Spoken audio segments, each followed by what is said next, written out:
We're going to wrap up the book of Ecclesiastes today with the last couple of chapters.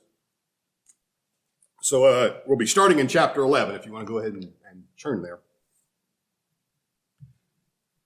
Today is Palm Sunday, the day that we remember and we celebrate the triumphal entry of Jesus into Jerusalem. And as we've said, this is the event that kicks off the story of the last week of Jesus' ministry, leading up to his atoning death on the cross, his time in the tomb, and his victorious defeat of death by leaving that tomb. And there is a lot that happens during that week. And I just want to point out one event that happens in the week that leads up to that story. The scene is a couple of days before the Passover, when everything is going to go down.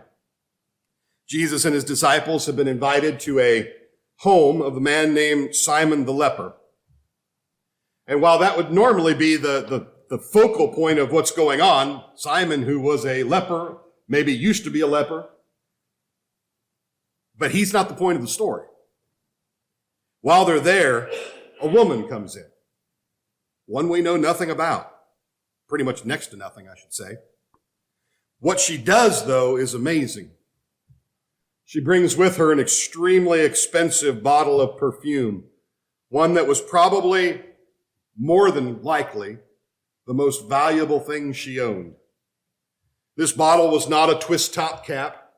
In order to get to the perfume, you had to break a seal on the bottle that could never be closed again. Without hesitation, she breaks it open and anoints Jesus, pours it all over him. And Jesus says something that really resonates. In response to the disciples grumbling about the supposed waste of resources, Jesus says, this woman is going to be remembered forever because of what she did.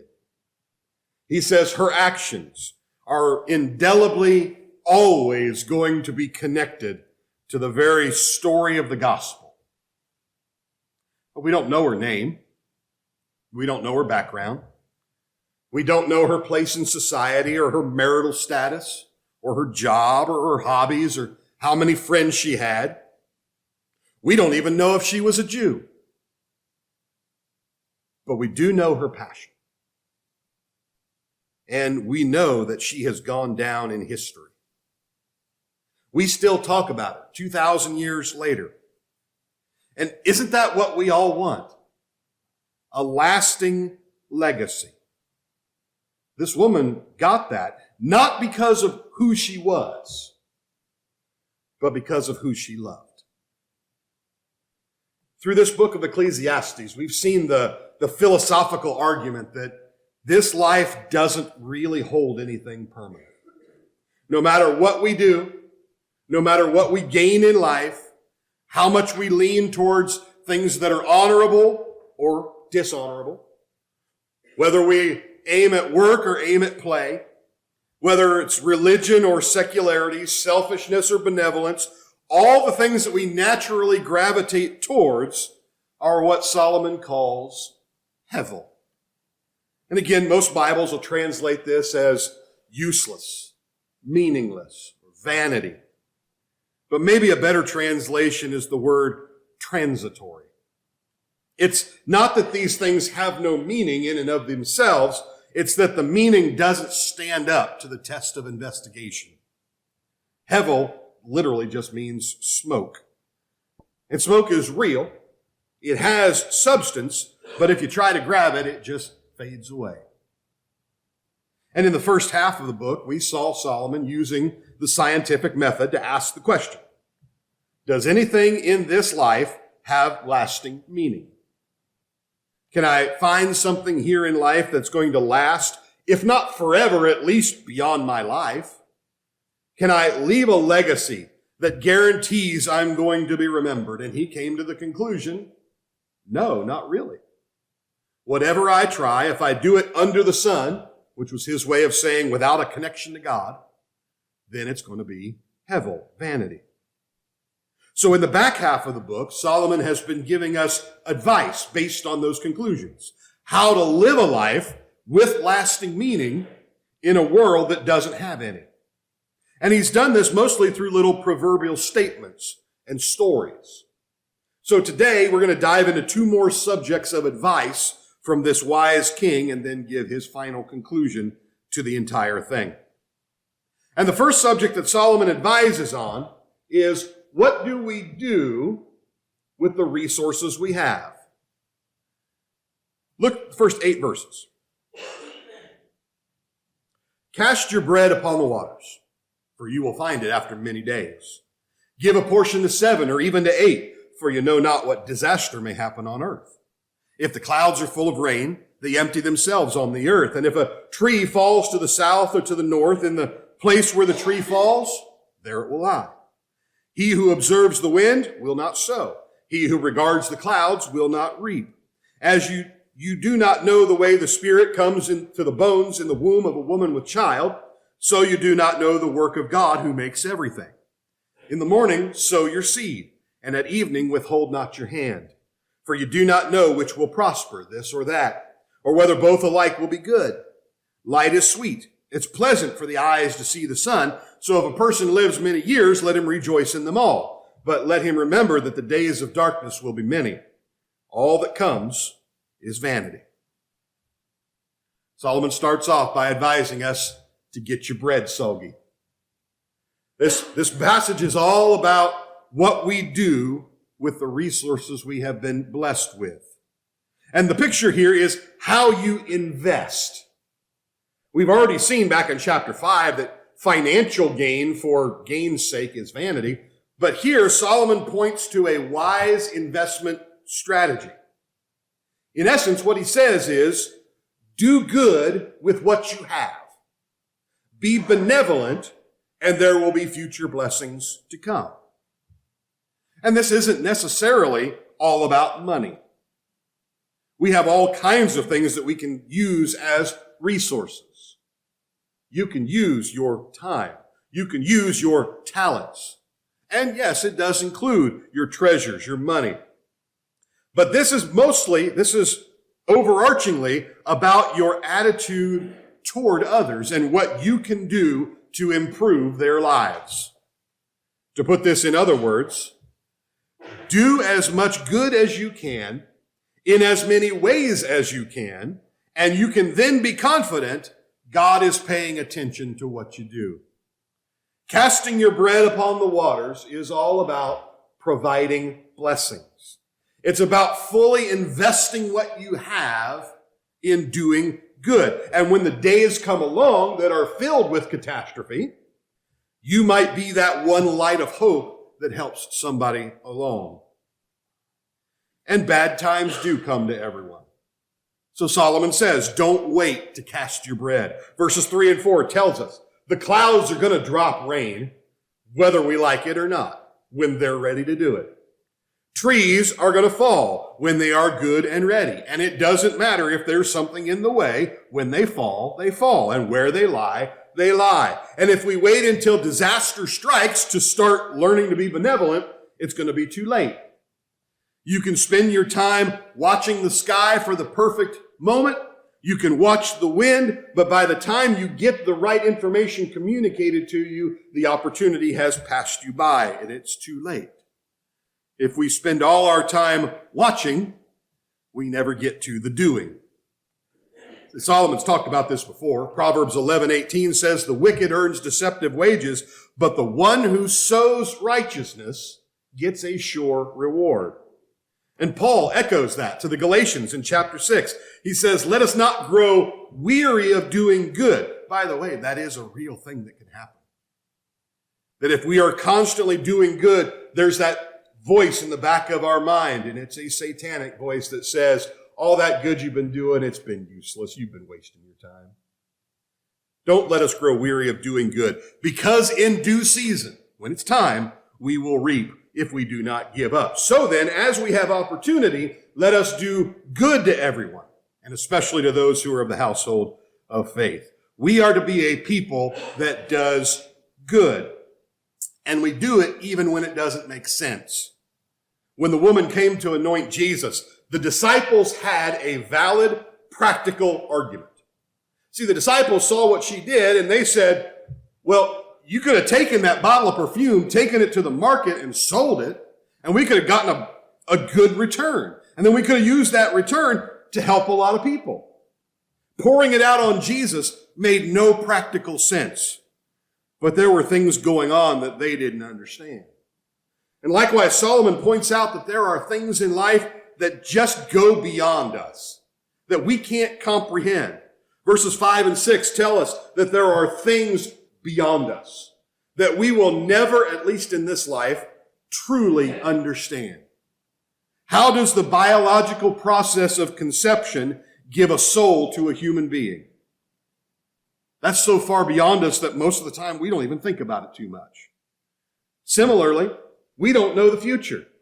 So do good with what you have, and you'll already be ahead of the game when times come, good or bad. And then verses 7 and 8 take this idea and lead us into the next subject. See, life is life. Life will have those days of light. It will also have days of darkness. And for the most part, you don't get a say in which of those that you get. So expect days good and expect days that are bad. Even when life is bad, look for the light. When days are filled with joy, expect evil times are coming. That's how life works, especially in a world like this that is a world filled with vanity. So take the advice of Solomon and make the world around you better as much as you can, no matter what type of day you are in. See, we can't escape evil days, but we can endure them. And one of the ways that we can endure them is by casting our bread on the waters. I like one commentator who said, the topic in Ecclesiastes 11 is not about how water affects bread. It's about how our goodness affects the world. And that leads us into the next subject that Solomon wants to make sure we understand. We need to use our resources to bless others, and we need to start doing that yesterday.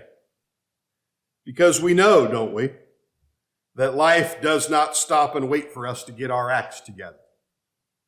It just continues on without looking back.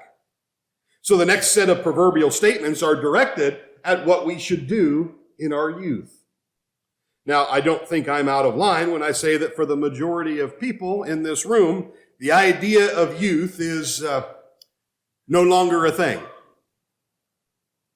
Old age is golden, or so I've heard, but sometimes I wonder so I've heard said, but sometimes I wonder as I crawl into bed with my ears in a drawer and my teeth in a cup, my eyes on the table until I wake up. As sleep dims my vision, I say to myself, is there anything else that I should lay on the shelf? But though nations are warring and Congress is vexed, we'll stick around to see what happens next. When I was young, my slippers were red. I could kick up my heels right over my head. When I was older, my slippers were blue, but still I could dance for the whole night through.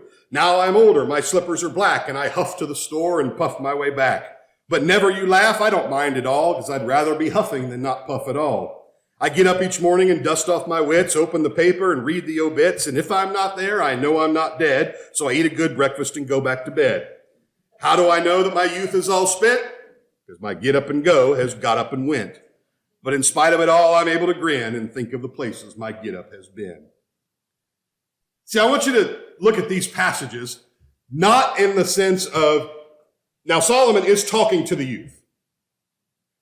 But here's the thing. He's not just talking to the youth.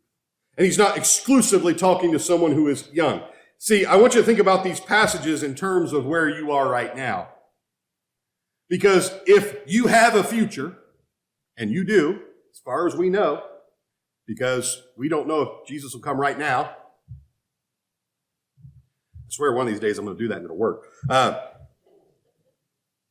We don't know when he's coming back, but we do know that you got a little bit of time coming up. It's been said that life is what happens when you're waiting around for something else to happen. You have life ahead of you, so what applies to the youth directly applies to you indirectly. And we start with a reminder. We've already said God wants us to have good times in life. God seeks our joy.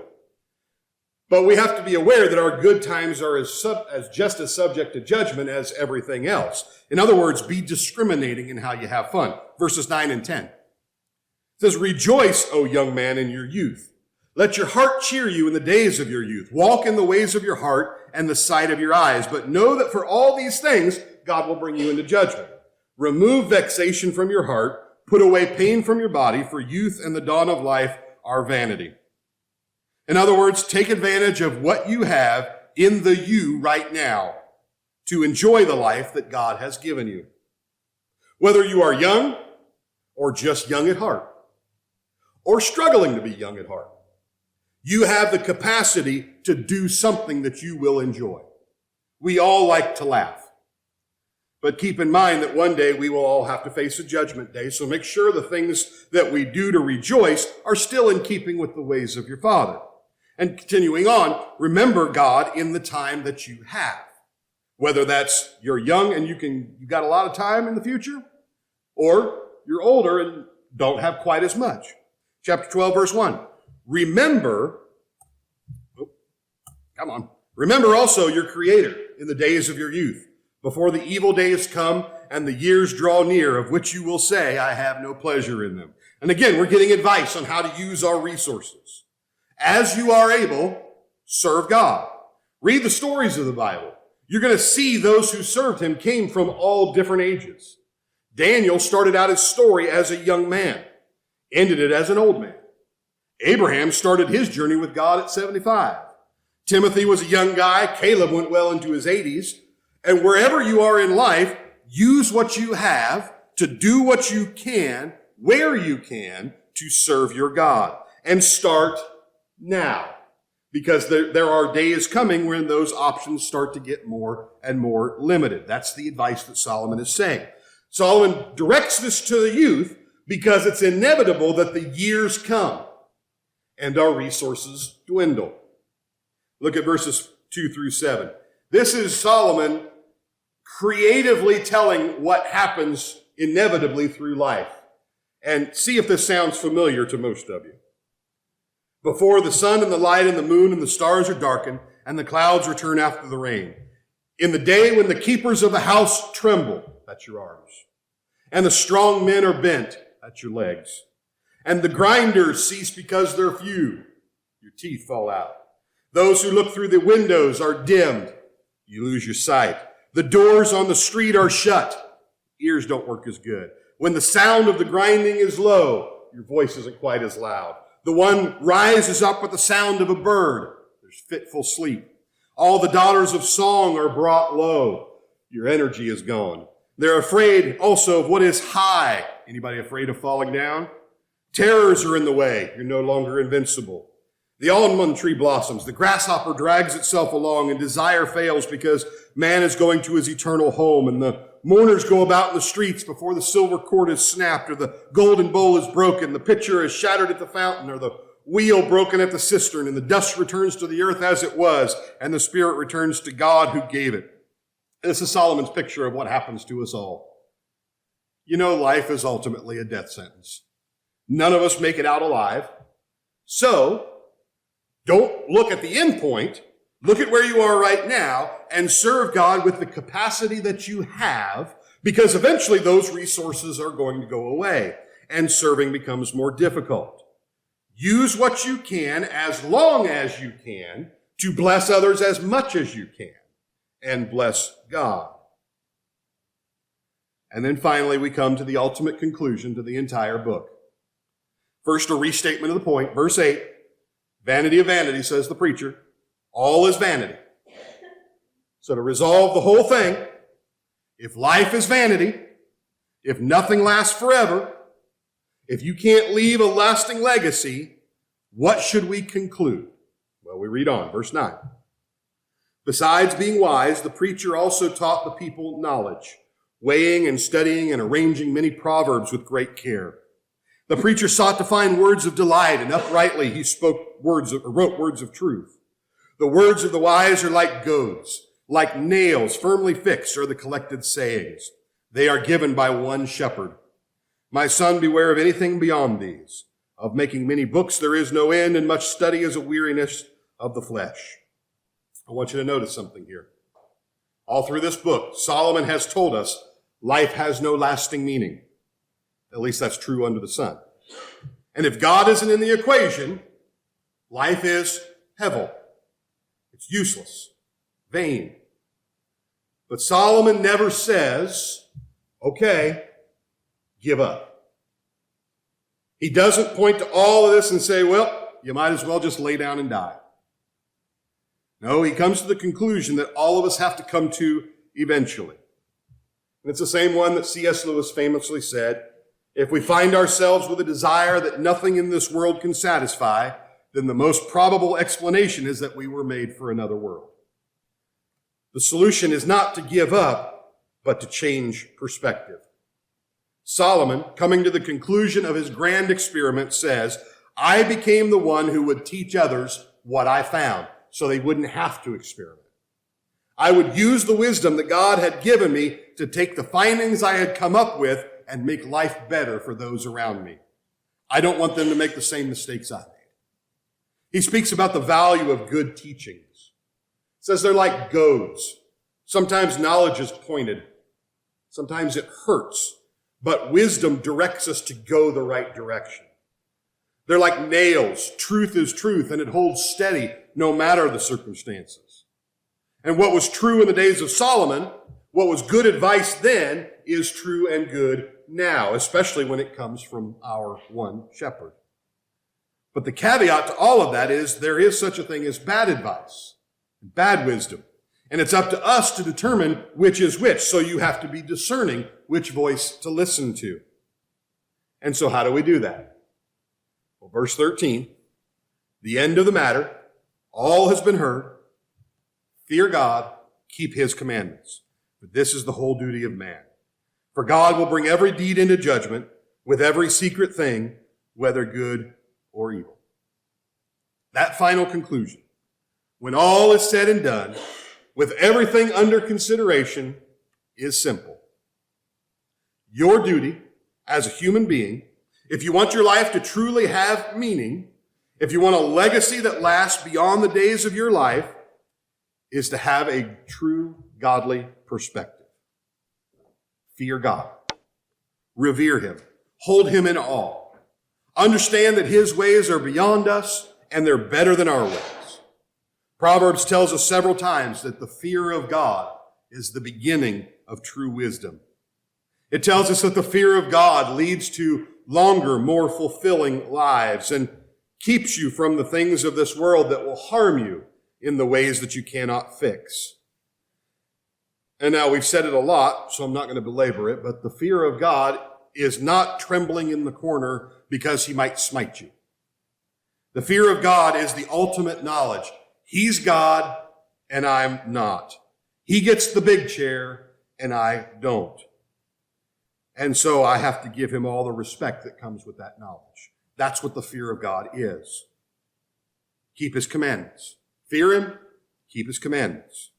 If we acknowledge that he is God and we are not, then we have to acknowledge that his ways are better than our ways. He has the better playbook because he has all the knowledge. In fact, the New Testament will go on to say that this one thing is actually the way that we know and love God. 1 John says this is how we know that we love the children of God, by loving God and carrying out his commands. In fact, this is love for God, to keep his commands, and his commands are not burdensome. For everyone born of God overcomes the world. This is the victory that has overcome the world, even our faith. The true meaning of life, the true purpose for our existence, is to follow him and do life his way. And how do we do that? By knowing him through his word. We stay close by him through the means that he gave us to know him. And that's why I chose the song I did for our invitation hymn.